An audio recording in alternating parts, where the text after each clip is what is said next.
Muchas gracias, profesora Inés Izaguirre. Le pasamos la palabra entonces al profesor Raúl Ferreira. Muchísimas gracias. Buenas noches a todos y especialmente el agradecimiento y el reconocimiento a los organizadores de este evento. Perdónenme, pero mi visión es la visión de un profesor de Derecho Constitucional, de tal suerte que he preparado una exposición bastante rígida y la voy a dividir en 4 segmentos. Como yo desarrollo un saber extremadamente antiguo, se imaginarán que no uso la única tecnología que uso, si es tal, es la propia palabra, el lenguaje. En la primera parte de la exposición me gustaría compartir con ustedes la idea en torno de Constitución, luego pasaremos a Sudamérica, más tarde pasaremos a la Argentina y sobre el final volveremos otra vez a la conexión de los derechos humanos, Sudamérica y qué es lo que nos queda por hacer. Empecemos el recorrido. Dentro de las invenciones y descubrimientos que ha llevado a cabo el ser humano aproximadamente de 250.000 años, de que dicen que Bertrand Russell, recién citado, dice que se bajó del árbol, podemos mencionar todo tipo, el fuego, la agricultura, las herramientas, la ciencia, las artes, en fin. Y dentro de estas invenciones se encuentra precisamente el derecho y más concretamente la Constitución, que es una invención concretamente de la modernidad, porque nace con todo el pensamiento ilustrado de los siglos XVII y XVIII y explota decisivamente hacia fines del siglo XVIII y el siglo XIX. Es decir, la organización fundamental que hoy existe en todos los estados del mundo responde a una invención que bajo determinados parámetros de dominación se llevó a cabo a fines del siglo XVIII y del siglo XIX. En el ámbito del derecho constitucional no se puede recortar cuántas concepciones hay de derecho constitucional porque precisamente el verdadero nombre del derecho constitucional es derecho político, de tal suerte que sería millonésima la cantidad de exposiciones y de conceptos o de tipologías que hay.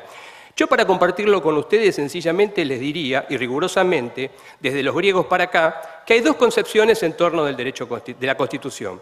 Aquellos que la conciben como un elemento del mundo natural, por ejemplo, Carl Schmitt, o aquellos que consideramos que es una norma, que es una elaboración de los seres humanos para tratar de mejorar, si es posible, la vida en comunidad. Bajo esta perspectiva de la concepción de la Constitución como norma, es decir, un instrumento de la modernidad que distribuye racionalmente los poderes del Estado, fija algunos controles y disemina los derechos fundamentales, me voy a la segunda parte de la exposición, que es la vinculada con el derecho constitucional sudamericano.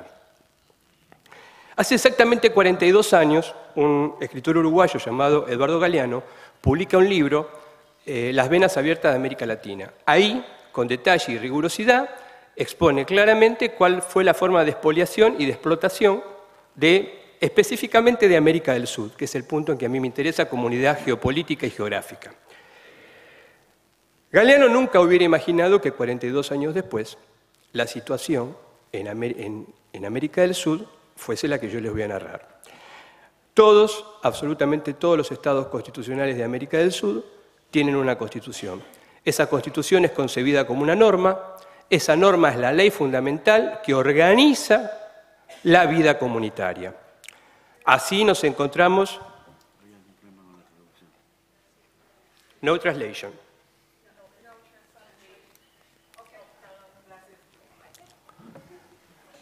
Les decía, tiempo de cuento, desde Galeano. Galeano nunca pudo imaginar que 42 años después América del Sur está organizada constitucionalmente. Todos los estados tienen una constitución, más pobre, más rica, más estable, menos estable, todas tienen una constitución. ¿Cuál es la situación de América del Sur? Es el primer momento de la historia único en que América del Sur no tiene que importar tecnología, no tiene que importar derecho constitucional, porque el conjunto de las constituciones de América del Sur dicen absolutamente todo lo que dice el derecho constitucional mundial. O sea, tenemos en las constituciones sudamericanas todos los institutos que hay en el mundo. menos el parlamentarismo. ¿Cuál es la conexión de las constituciones con los derechos humanos? Existen básicamente tres métodos en América del Sur para conectar los derechos humanos, trasladarlos a las constituciones. Los derechos humanos, ¿qué son? Son las ideas de Voltaire, de Condorcet, de Leibniz, de absolutamente toda la Ilustración, que se lo llamaba derecho natural, y que hoy esos derechos naturales, esos derechos morales, han sido volcados en algunas constituciones de manera gigantesca, es decir, han sido positivizados. Los que eran derechos naturales pasaron a los textos constitucionales. Tomaré 3 países de la región para mostrar los 3 sistemas absolutamente distintos que hay para conceptuar los derechos humanos. No voy a abrir juicio, por ahora, si las constituciones de estos países son mejores que las otras o si el grado de desarrollo normativo de tal o cual constitución es superior a la otra. Empecemos por Brasil, 1988. Brasil tiene una decisión del Poder Constituyente que es la siguiente. Los derechos humanos, cuando me refiero a los derechos humanos me estoy refiriendo al derecho internacional de los derechos humanos, tiene una posición claramente subvalente a la Constitución. Esto lo puede comprobar cualquiera hoy mismo a la tarde, se ha visto por internet. Ustedes saben que el Supremo Tribunal Federal de Brasil, en un hecho inédito, está juzgando por corrupción a miembros del gobierno de Lula.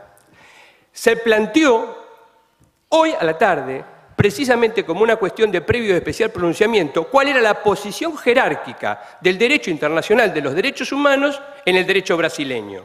Obviamente, los abogados defensores plantean de que tiene la misma jerarquía y los miembros del Supremo Tribunal Federal de Brasil insinúan que se encuentra por sobre todo la Constitución de Brasil y debajo el derecho internacional de los derechos humanos. Esta es la situación de Brasil.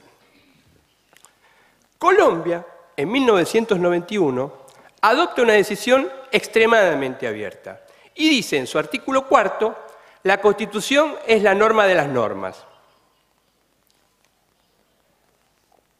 Posteriormente, dice, el derecho internacional de los derechos humanos tiene una posición jerárquica a la Constitución.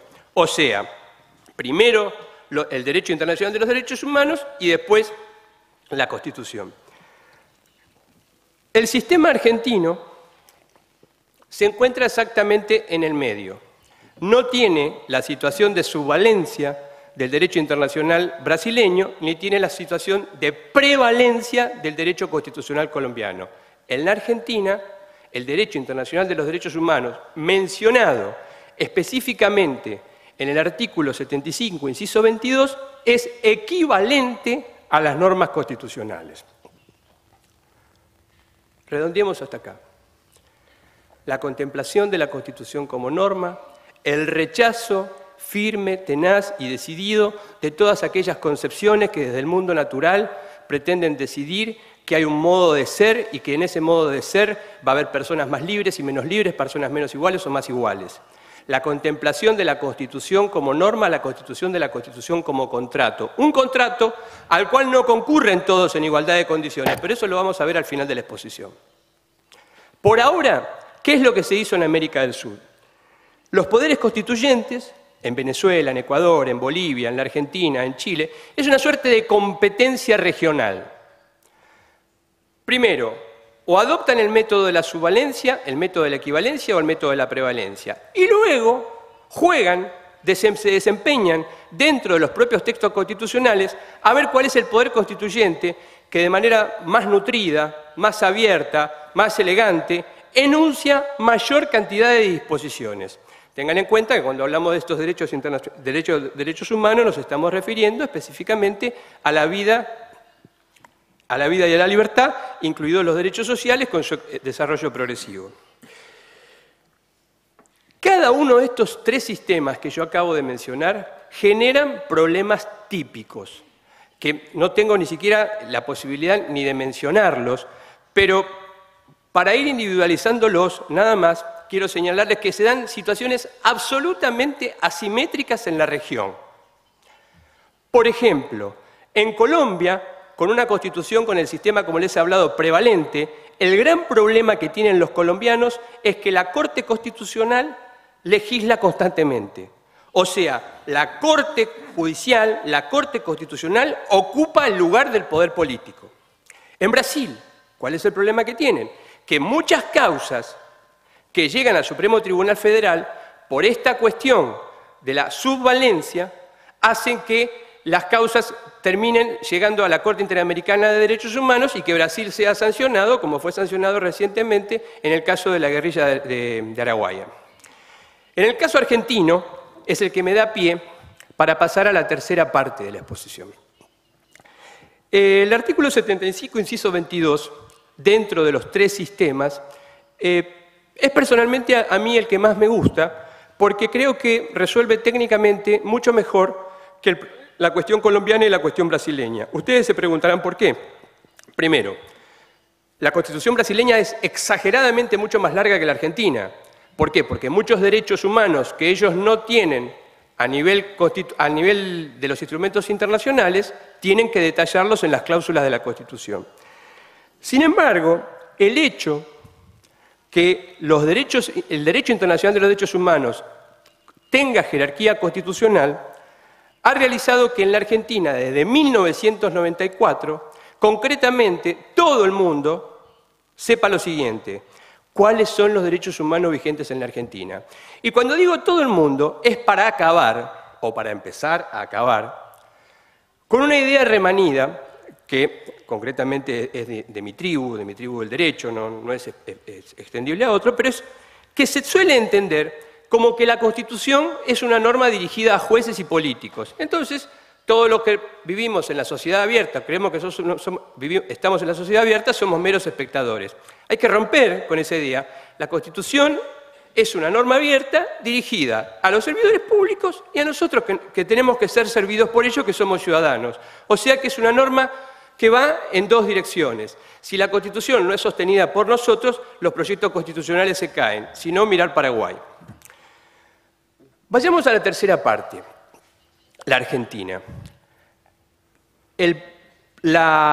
Ustedes saben cuál fue el proceso entre 1983 y 1989, que se inició con una persecución limitada y que después derivó en la impunidad de las leyes de obediencia debida y de punto final. Como consecuencia de la reforma constitucional de 1994, cambia el paradigma jurídico, cambia también la integración de la Corte Suprema de Justicia de la Nación y se lleva adelante otra realización del derecho constitucional, que, puesto matemáticamente o enunciado matemáticamente, diría lo siguiente: hay en este momento una importante cantidad de condenas por delitos de lesa humanidad y además hay aproximadamente entre 500 y 800 personas que están siendo procesadas y que van a ser juzgadas.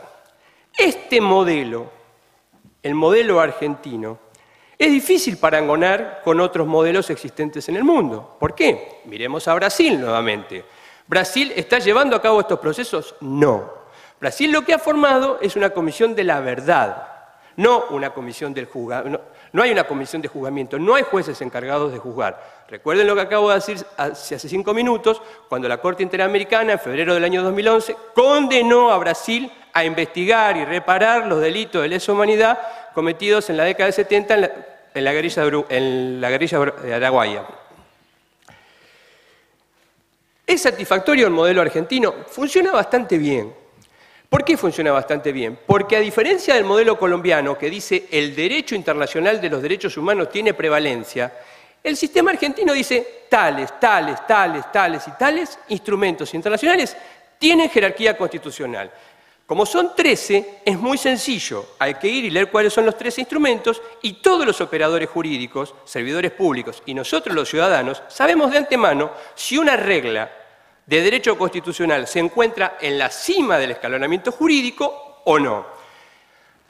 El sistema de Brasil, a mí personalmente imaginarán que no me gusta, creo que tiene serias dificultades y concretamente se les han avecinado en el día de hoy. Me quedan unos minutos, ¿no?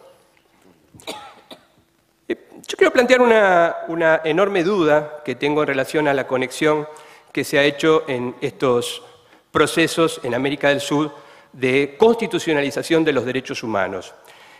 Así como Chile tiene la constitución más pobre en materia de derechos humanos, porque es una constitución otorgada por Pinochet, tenemos que reconocer que probablemente Chile, con la constitución más pobre y la peor constitución, es probablemente el sistema político más estable, entre comillas, que existe en la región. Colombia probablemente tenga la constitución más linda, o la tenga Brasil, y precisamente el funcionamiento de las constituciones no es exactamente el deseado. ¿Qué quiero decir? Quiero decir que hay una notoria desproporción entre la redacción de los derechos fundamentales y la limitación del poder. Voy a ser más directo todavía. Estos 10 países que se están analizando son países que van de presidenciales a hiperpresidenciales, y la competencia es cuál es más o menos autocrático. Identifico, para la traductora, casi claramente, presidencialismo con autocracia. El presidencialismo es la suma o la concentración del poder. Entonces, ¿qué ha sucedido? Que por más que nosotros distribuyamos derechos en las partes orgánicas de las constituciones, lo que hay que hacer es desconcentrar ese poder monocrático que consolidan los poderes ejecutivos en la región en este verdadero torneo de cuál de los presidentes de América del Sur tiene verdaderamente más potestades. No hay un solo modelo. No hay un solo modelo en América del Sur del cual nosotros podemos decir, este es un modelo racional para el ejercicio del poder ejecutivo. Ninguno. Podemos decir, nos gusta la Constitución de Ecuador, qué lindo el tema de la Pachamama, qué lindo el artículo 5 de Brasil, como me gusta el artículo 7 de Colombia. Pero cuando vamos a analizar dónde está el liderazgo del proceso político, una sola persona, presidente de la nación. Y en la medida que no se lleven adelante nuevos contratos a mediano plazo para restringir los poderes de los presidentes, por más que sigamos enunciando todo tipo de derechos humanos en las constituciones, los resultados van a ser muy pobres. Como estoy en tiempo, les agradezco la paciencia y el interés. No sin antes quiero mencionar lo siguiente, lo dejé expresamente para el final. Hubo una vez en que yo fui joven, en el año 1982, ahora no soy más joven, y me tocó exponer por primera vez en un ámbito, cuando era en la facultad, en una actividad sobre derechos humanos en plena dictadura militar, y fue mi primera experiencia. Y al lado mío estaba Nora Cortiñas. Así que, muchísimas gracias. Éramos jóvenes los dos.